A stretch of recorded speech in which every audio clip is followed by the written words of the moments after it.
Well, good morning, everybody. Welcome to First Unitarian Church in New Bedford. I am Reverend Karen LeBlanc. I minister to this congregation as we minister to each other. We are a beloved community of people who believe that everyone is worthy of respect, that science is real, that the democratic process is a sacred thing, that we are all part of an interconnected web, and that the light and energy that we share and put out makes a difference in this world. We are people of purpose here, and if what you hear today resonates with you, we hope you will consider becoming part of this way cool community of seekers and keepers of this very long dream that is our church.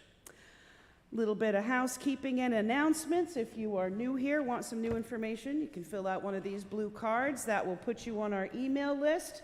You can also request a meeting with me or just about anything else, I suppose.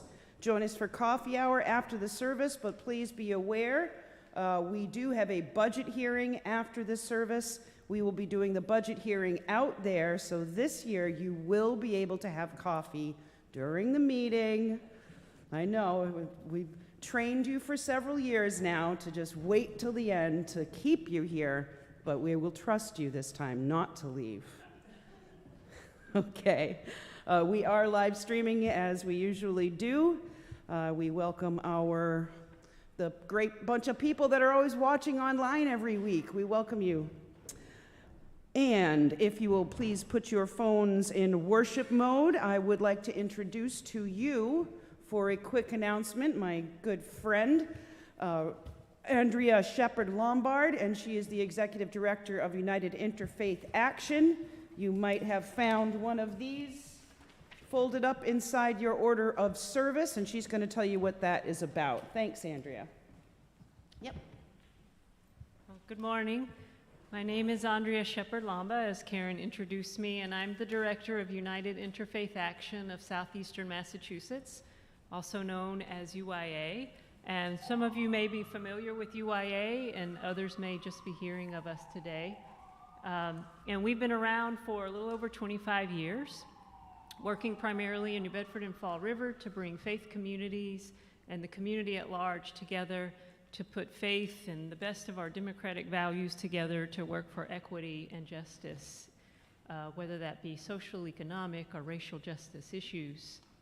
Currently, our areas of focus include housing, education, immigrant rights, public safety and police reform, and voter engagement. However, we determine what we work on based on a cycle of organizing every few years that begins with a process called community listening. And I know that Reverend Karen said you had a lot going on in the month of May, and maybe we could come back for a Sunday in June to speak with you in a circle together. But for today, what we have is an input form, and that's how we're beginning with our community listening process here at First Unitarian. So we would love to hear from you about what issues matter most, what your heart, your mind, your gut is calling and telling you that needs to be worked on for change in this community and beyond. So I would welcome you to complete this. I will not be staying for the budget hearing, although that sounds like lots of fun for a Sunday afternoon. But I could stand over here, collect forms, or be here to talk as you make your way to the budget hearing. And so we would love for you to join us and participate as a first step. And I know today your theme is creativity and transformation, and I see one of your readings is Blessed are the Makers, and UIA is Makers of Good Trouble, as John Lewis would say. So we would love to have you join in the process. How about if we have you light our chalice while you are up there?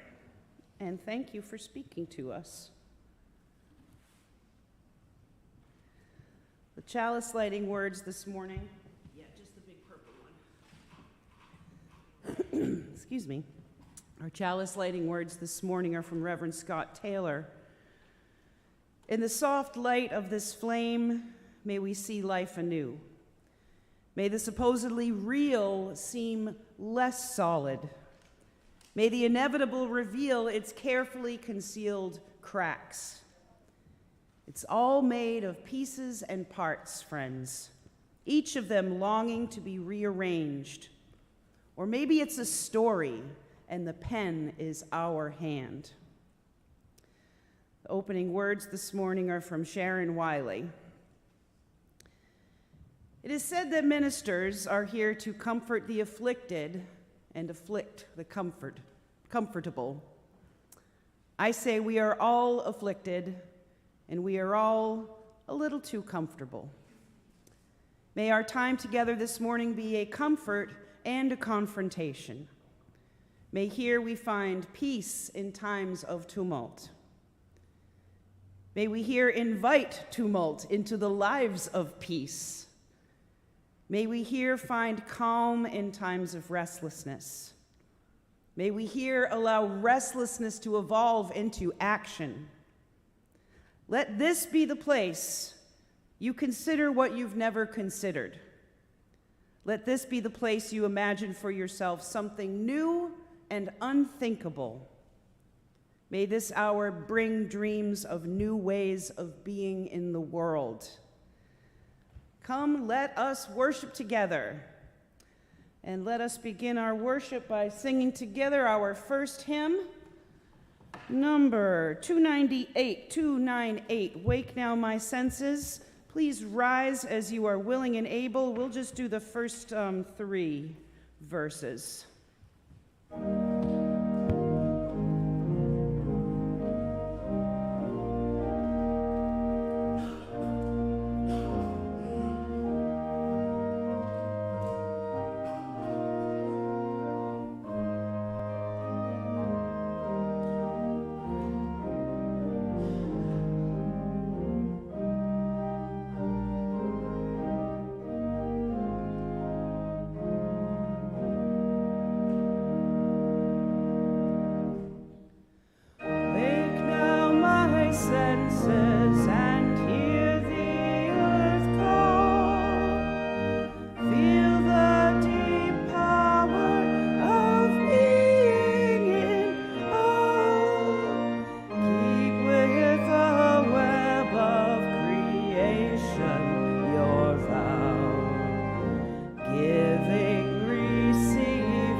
Time to greet one another.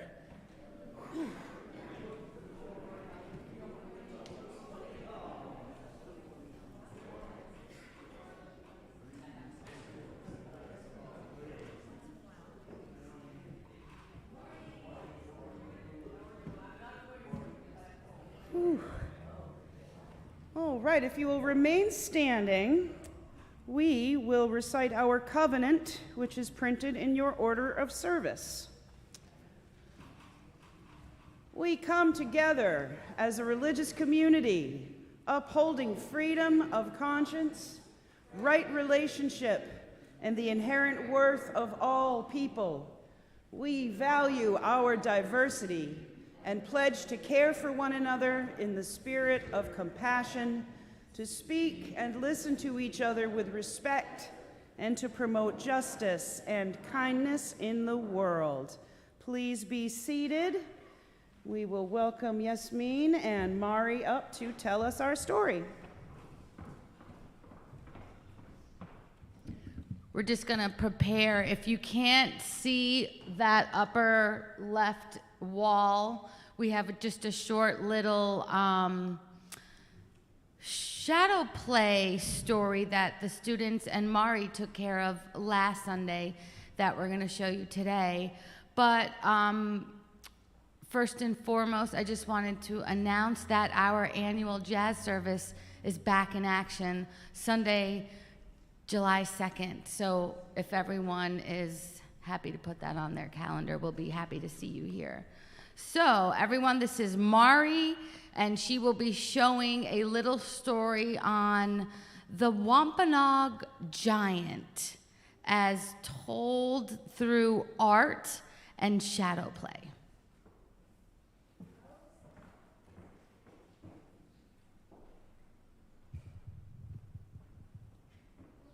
And the beauty of technology is exactly this.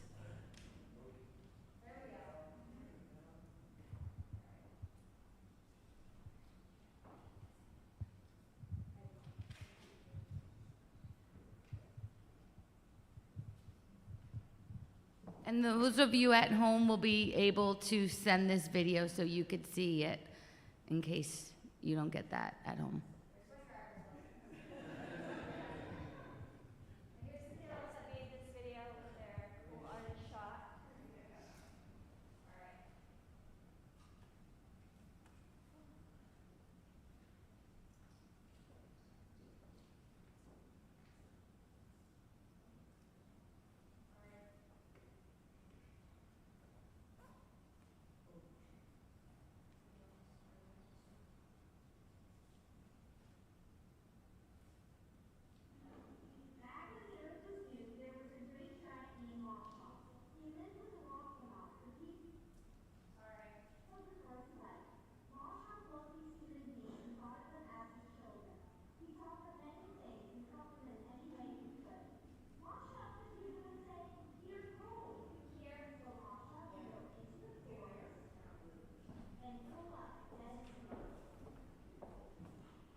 You're doing good.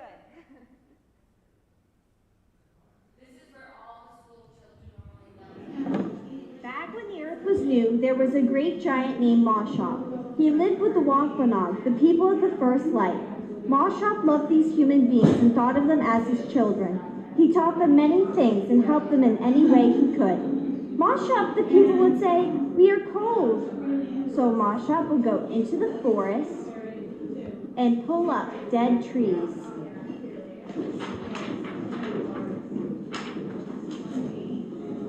Then he would carry armloads of them back to the village of the people.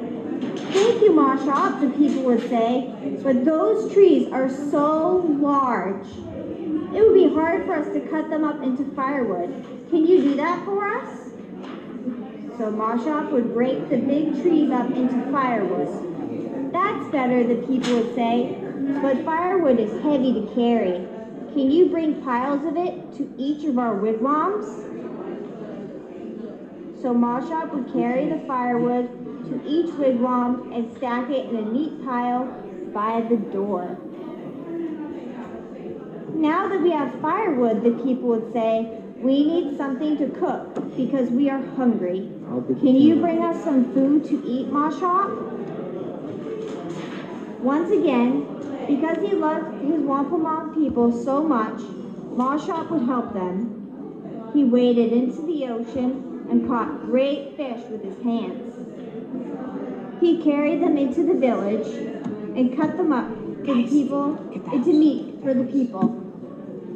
So it went for a long time. Whenever the people needed help, they would call upon Mashop to help them. Because he was a great, strong giant, it was not hard for him, but the people began to rely on him more and more. Whether it was building their wigwams or gathering food and wood, they expected the good giant to do it for them. Then, one day, Mashop came into the village and found the people just laying about. I'll say it.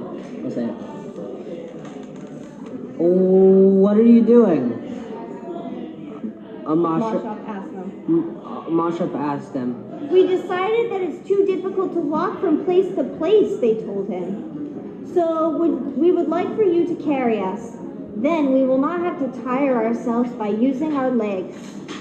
Mashop realized then that he had done too much for his Wampanoag people. They had become lazy. My friends, he said, I am sorry. I have done too many things for you. There's one final lesson I must teach you. To rely upon yourselves. Then Mashop walked down to the place where the tall cliffs met the ocean. They followed him, begging him to stay. We will work for ourselves, they said. Please do not leave us. But Mashop knew what he had to do. He began to wade into the water. Deeper and deeper he went, until he disappeared beneath the surface. When he came up again, he was in the shape of a great white whale. He swam away, leaving the people to care for themselves. Thus he taught them one final lesson that the Wampanoag people still remember to this day. The end.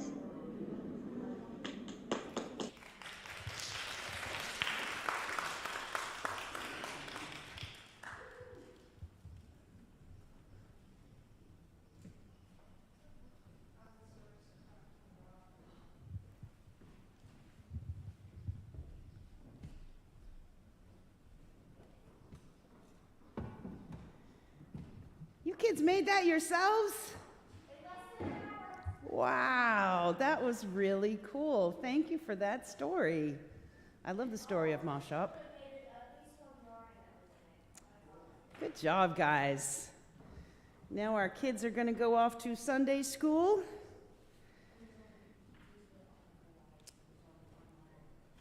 And now is the time in our service where we will share with each other joys and concerns. If you have something you would like to share, come on up to this microphone here. I will light the candle for you and give us a brief synopsis of what you've got to say.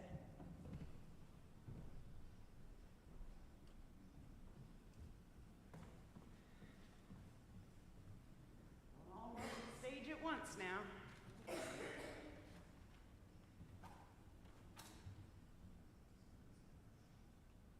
My name is Deb, and I actually have an announcement, which is that at this budget meeting, because the budget supports everything that the church is, I'm inviting everybody to come, whether you're here for the first time or not, because if you have an idea about how this church should be, that's what the budget is supporting. So even if you're not a member, come on over. It'll be fun. If we just keep saying that, Deb, it'll be true. Rochelle, you coming up here? Oh, go ahead, Pam. I'll get you first. Not only does Deb do the budget, I would like to thank her for the flowers that she has been providing for us. The forsythia came from her garden earlier this month, and today I said to her, "Are those lilacs from your garden?" And she said yes, so I thank you very much.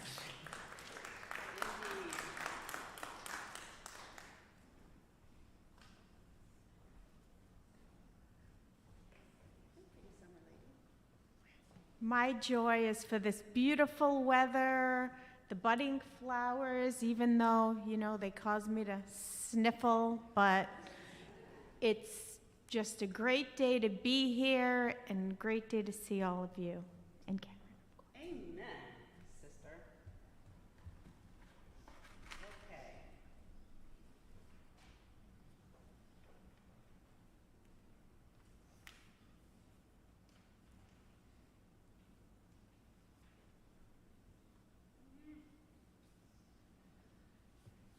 light one candle of joy for a blessed Beltane for all of our pagan friends out there. And Beltane is also my 2nd anniversary this year, so that was a lot of fun.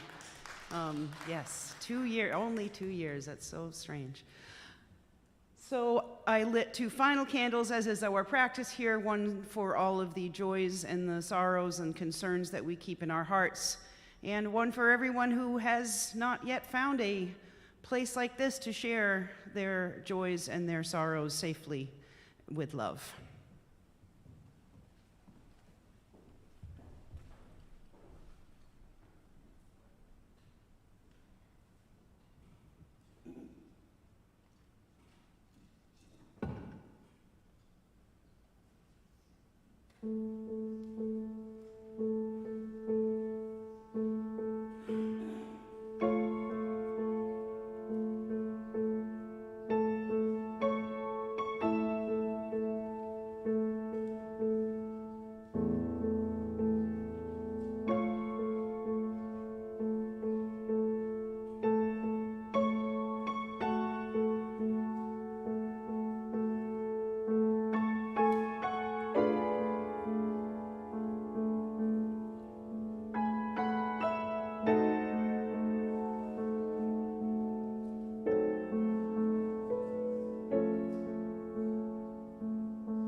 Now, if you will read with me our responsive reading this morning, which is from Reverend Marcus Leifert. Blessed are the makers. I will read the plain type if you will answer with the bold. Oh, you who are makers, makers of beauty, of paintings and pottery and sculpture, blessed is the making.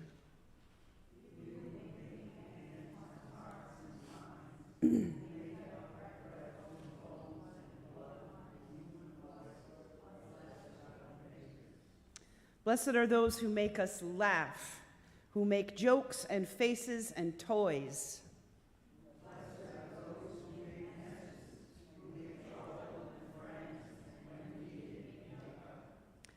Blessed are those who make do, who make it last, make it work, make beds, and make time for others.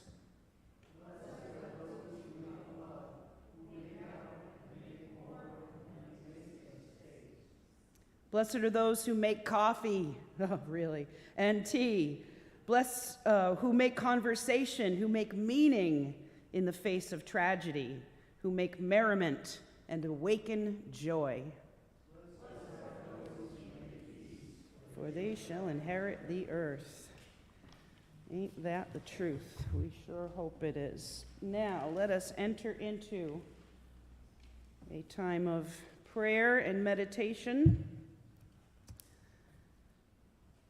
I had to use this great little piece from John O'Donohue. For the artist at the start of the day.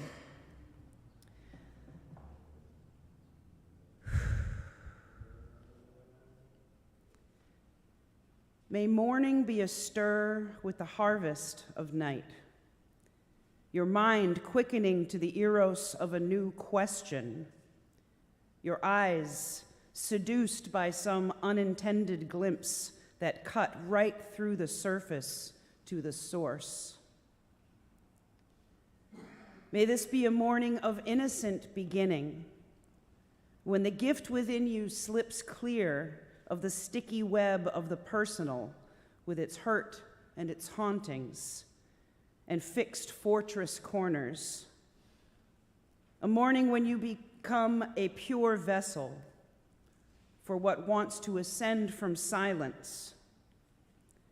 May your imagination know the grace of perfect danger, to reach beyond imitation and the wheel of repetition, deep into the call of all the unfinished and the unsolved, until the veil of the unknown yields and something original begins to stir toward your senses and grow stronger in your heart.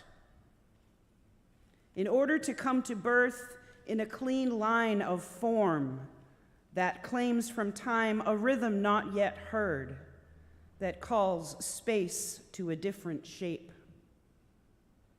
May it be its own force field and dwell uniquely between the heart and the light to surprise the hungry eye by how deftly it fits about its secret loss. Amen.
our second reading this morning. Excuse me, I have those allergy things going on myself. No, it's just the general pollen from the trees that gets me good. This is from Stephanie Trudell.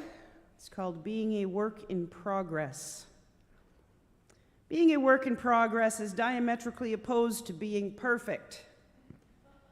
Being perfect is rigid, unyielding. It offers no flexibility, no wiggle room. It puts people in little boxes with labels that oftentimes do not fit. Perfect does not allow for diversity of opinion. Perfect doesn't care about the process, only the product. Perfect stifles creativity and impedes understanding. Perfect is judgmental and closed off. One size does not fit all, especially when it comes to matters of religion and faith. Unitarian Universalism understands this and offers an alternative. When you are a work in progress, you are able to breathe and move. You can explore and stretch yourself in new ways. You are enriched by the symphony of life that surrounds you and fills you. You can question and ponder and search freely for what is most meaningful for you. You can come to find others who may have a much different story, but who are also seeking. Perhaps that is a place where you find meaning. You know that mistakes are not mistakes, but opportunities to learn how to do it right the next time. When you are a work in progress, you realize how vast this world is and how much there is to learn. Do your best and know that enough is enough. You are enough. Sing with me now. Number 305. I love this time of year because we get to sing this song, and it's so much fun. De Colores, number 305. Please stand if you are willing and able. You may dance.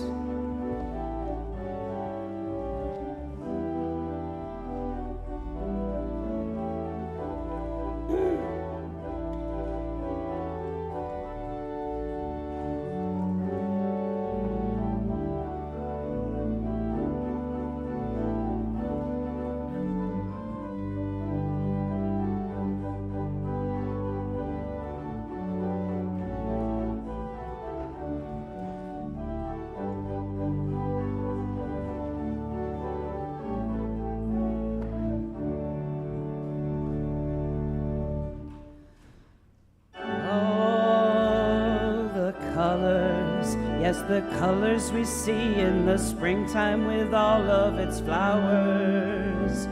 All the colors when the sunlight shines out through a rift in the cloud and it showers.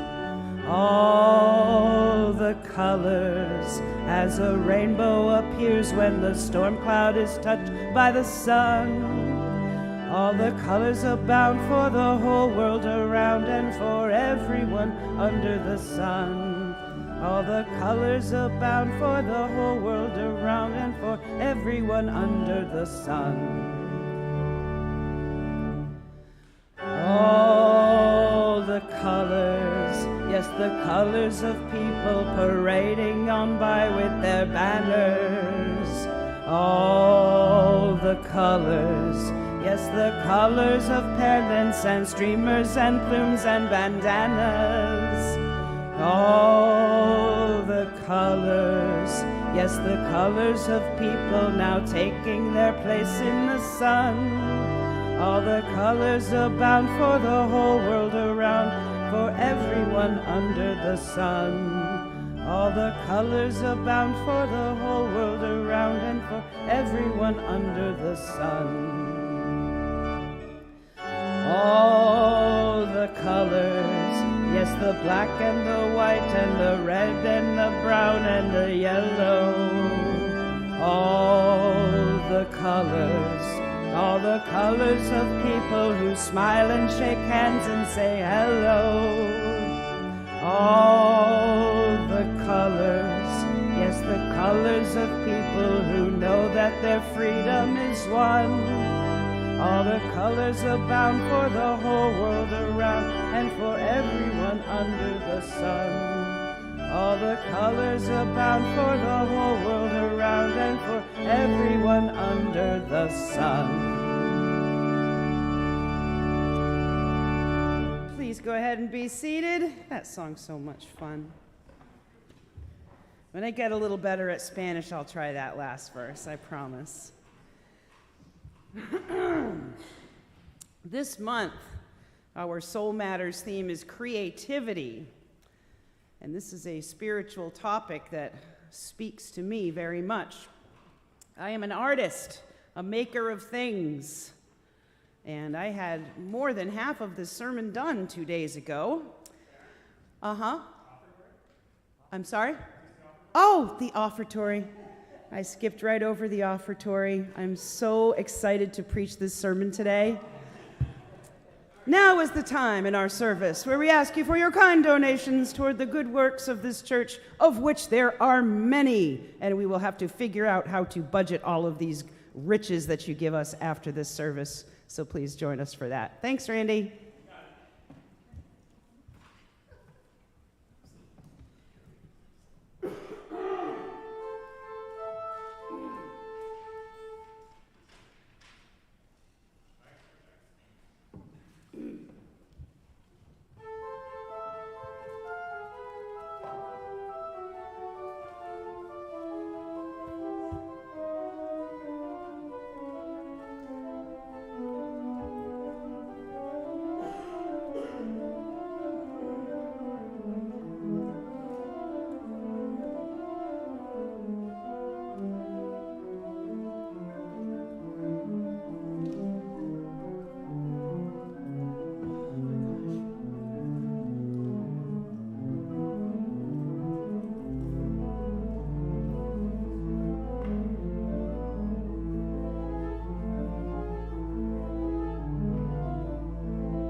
So, as I was saying, this month's Soul Matters theme is creativity. And this is a spiritual topic that speaks to me. I am an artist. I am a maker of things. And I had more than half of this sermon done 2 days ago, and it was going in a very different direction. But yesterday, we had an awesome workshop here with Paula Call-Jones, and I was so inspired. So I did what any good artist does. I completely got rid of everything that I had created, and without hesitation, started over again at about 9 o'clock last night. It was a very tough night of sleep. Being a creator means knowing in your bones when a better idea comes along and a fresh perspective and surrendering to it, even if it means letting go of something else. That's what makes for transformation internally and externally. So first, let me tell you, you are all artists. We are all creators. We are all makers. We would not have come so far in our development as human beings if we were anything but makers. Our creative minds make us exceptional problem solvers. From harnessing fire and water to agriculture and medicine and just about everything we have ever set our minds to doing, we have accomplished. When we wanted to go faster than horses, we created automobiles. And a little over 100 years later, we've got rich people taking trips to space for fun. We are made to be creative and think in new ways. You do not have to be a painter or a poet or a musician or a sculptor to be an artist. How you use your natural talents creatively is what counts. It's much more process than outcome. The author Elizabeth Gilbert said, "A creative life is any life where somebody consistently follows their curiosity more than their fear." Follows their curiosity more than their fear. And let's keep that in mind, that aspiration to be more curious than fearful, as I give you a very short synopsis of the workshop we had yesterday, which was 4 hours long, and there was so much tremendous information. I will not be able to disseminate it all, but I will try to do the best I can. We were really, really blessed to have Paula Cole-Jones talk to us about the eighth principle. She is one of the authors of the eighth principle, and she has been working on this for a decade to try to get it passed at General Assembly, and we'll try again this year. But congregations around the country, 242 of them at this point, I believe it was, have passed the eighth principle in their own churches. And hopefully, we are going to adopt the eighth principle in our own church at our annual meeting on the 21st of this month. So I hope this will enlighten you a little bit, as it did me, as to what that means in real life. So the eighth principle, as it is written right now, proclaims, "We covenant to affirm and promote, journeying toward spiritual wholeness by working to build a diverse, multicultural, beloved community by our actions that accountably dismantle racism and other oppressions in ourselves and our institutions." That's a lot of words for one of our principles. They're usually very short, and there's a lot in there. This principle, unlike many others, as Paula Jones pointed out to us yesterday, has verbs in it. Most of our other principles are not nearly as active. So this is a principle that calls us into action and calls us to be accountable about how we treat one another.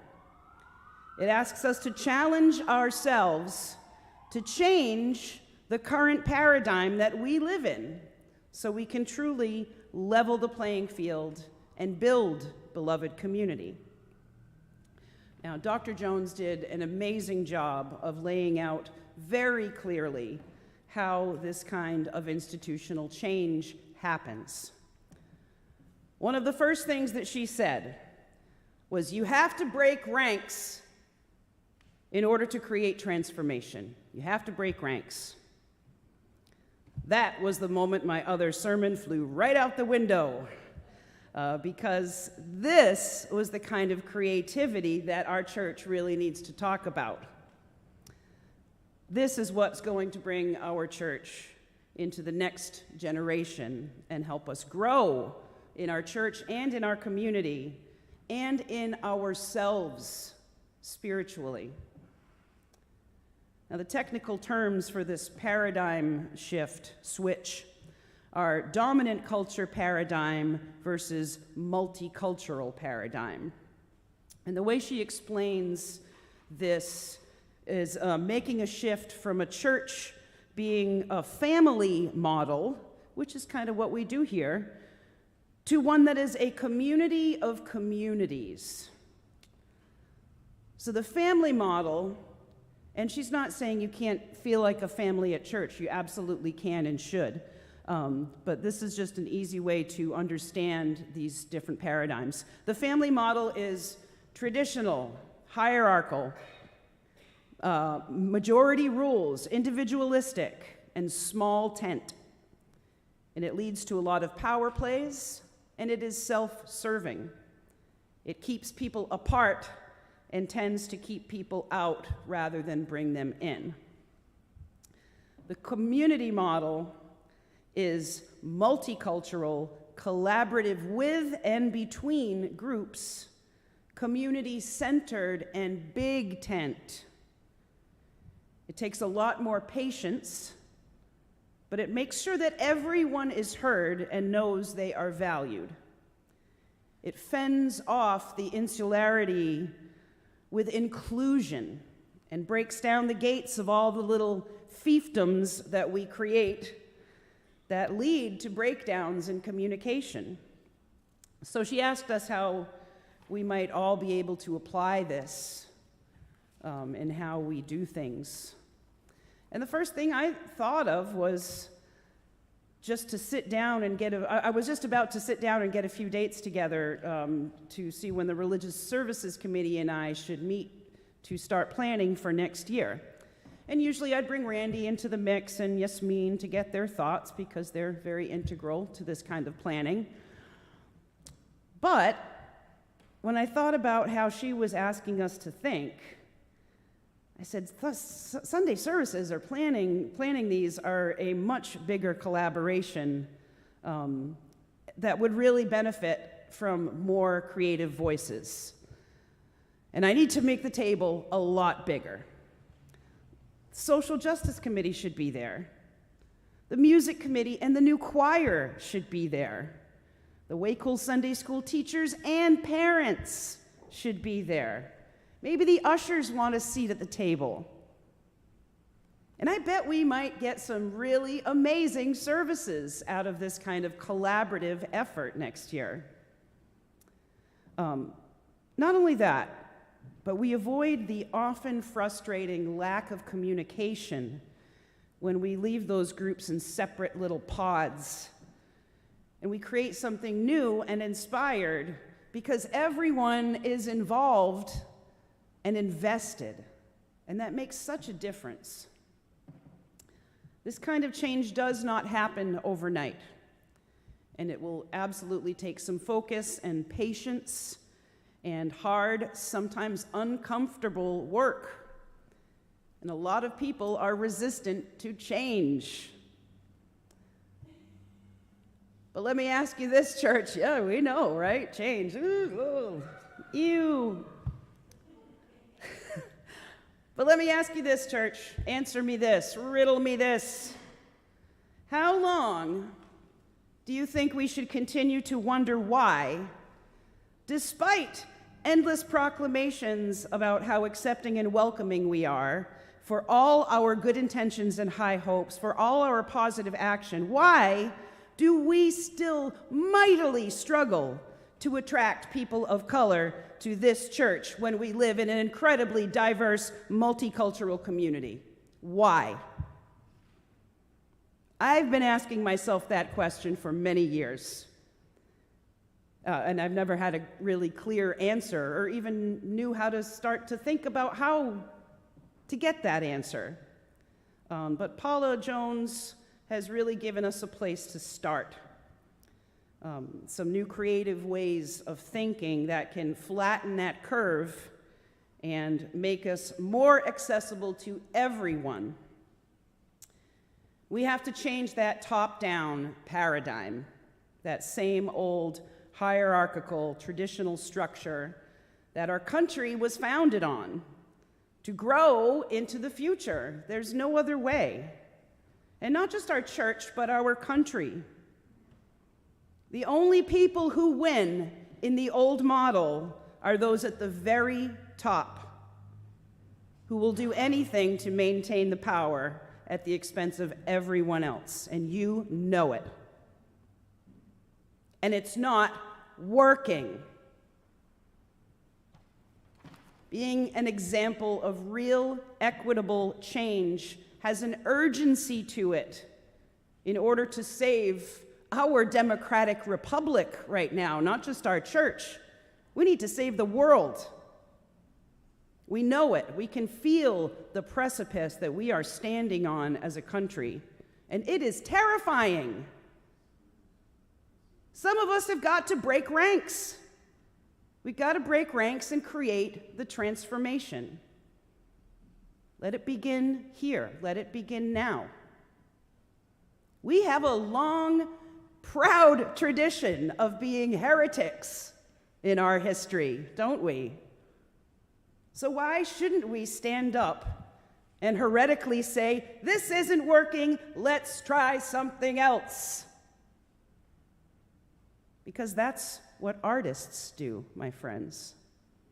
We might not change the world, but we can sure as hell try and do better and create something new and make the change that we want to see.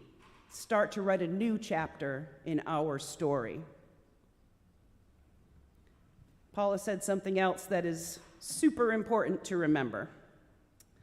Avoiding conflict keeps change from happening. Conflict should not be avoided, but reconciled. And that's an art in its own league, and we're going to have to practice that. That is also hard, patient work, and means sometimes putting our own egos aside and talking to each other, artists to artist. I came up with that myself last night. And I think it's a really important way and a good way to look at this, because artists all have rather healthy egos. But there is also usually a mutual respect that is inherent when you talk to each other. Because as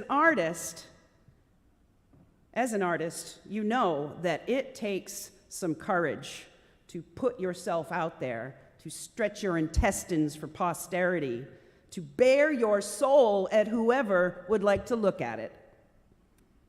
Even if another artist doesn't like your work, they will absolutely give you props for making it and sharing it with the world. And we do bare our souls in this sacred space, don't we? We do that often. So let's begin by accepting that we are all artists here and treat each other like that. Remember that what one artist sees is not anything like what another artist sees. Okay, I kind of stole that artist to artist concept from Julia Cameron. She wrote a great book called The Artist's Way many years ago. And it's a great, wonderful book, and it explores spirituality and creativity, and it makes you think really deeply and pushes you way outside your comfort zones. Early in the book, after making a strong argument that you too are artists, she says, "Those who speak in spiritual terms routinely refer to God as the creator, but seldom see creator as the literal term for artist. I am suggesting you take the term creator quite literally. You are seeking to forge a creative alliance, artist to artist, with God, with the creator." And that paradigm shift in my head, allowing me to relate to the divine artist to artist, was a real game changer for me spiritually. It brought me much closer to the source and to my own understanding of the sacred. And it obviously still resonates very strongly inside of me, and that was about 10 years ago that I read that book. The great Sufi poet Hafiz said, "Now is the time to know that everything you do is sacred." This is sacred work we have to do, church. It'll take a willingness to change and all of our creativity to accomplish it. Adopting the 8th principle means making a commitment to the future that will make all of us freer. Consider that. It makes all of us freer. As one minister said, I think his name was TJ, he said in a video that Paula showed us that's something to the effect of, it's like we're sitting inside of a jail cell with an open door and choosing to stay imprisoned inside this old paradigm. Why wouldn't we want to take the opportunity to be free? Come on, church. Let's be curious instead of fearful. Let's adopt the 8th principle this month and begin to shift our thinking to a new paradigm. And let's do this sacred, challenging work joyfully, with love. There is nothing more truly artistic than to love people. Vincent van Gogh said that. There is nothing more truly artistic than to love people. So what do you think? You think we've got enough love to start this work? Yes? Yes. Are you sure about that? Yes. All right. Are we brave? Are we brave enough to face our fears and encourage ourselves to be the makers and shakers to create this beloved community? Yes. We're going to stop talking about it and do it? Excellent. Then let us be those makers and shakers who love and accept each other for the artists that we all are. And go from there into a future where we are all freer. May it be so, my friends. Amen. Oh, now our closing hymn. Another one of my favorite hymns. Your closing hymn is in your teal hymnal, and it is number 1064, 1064. Please rise as you are willing and able and sing with us, Blue Boat Home.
ocean, standing on these mountains and plains, far away from the rolling ocean, still my dry land heart can say, I've been sailing all my life now, never harbor or port have I known. The wide universe is the ocean I travel, and the earth is my blue boat home.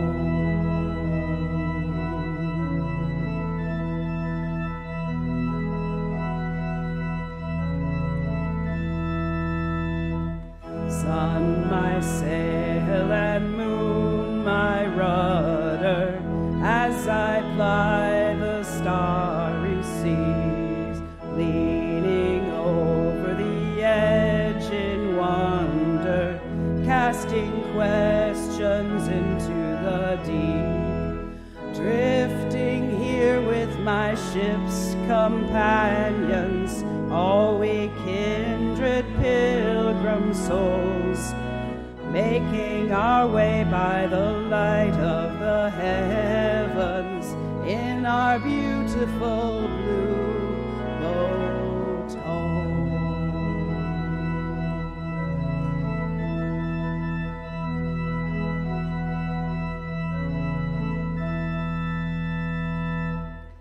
I give thanks to the waves upholding me and ever urging me on. Great the infinite sea before me, sing the sky my sailor's song. I was born upon the fathoms, never harbor or port have I known. The wide universe is the ocean I travel, and the earth is my blue boat home.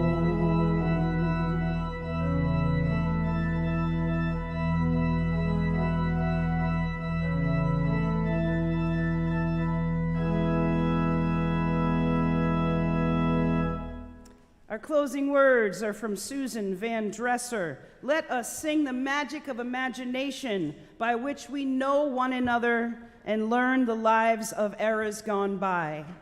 Let us sing the magic of creation by which we build the world of our soul and teach its wisdom to others, to the young and old. Let us sing the magic of our lives together, holding and shaping by the movement of breath from heart to lung all new life that is to come. Go now with singing, go now with magic in your fingertips, and touch this world with light and love, my friends. Hold fast, we love you, stay strong, live long and prosper, go in peace. We'll see you at the budget hearing.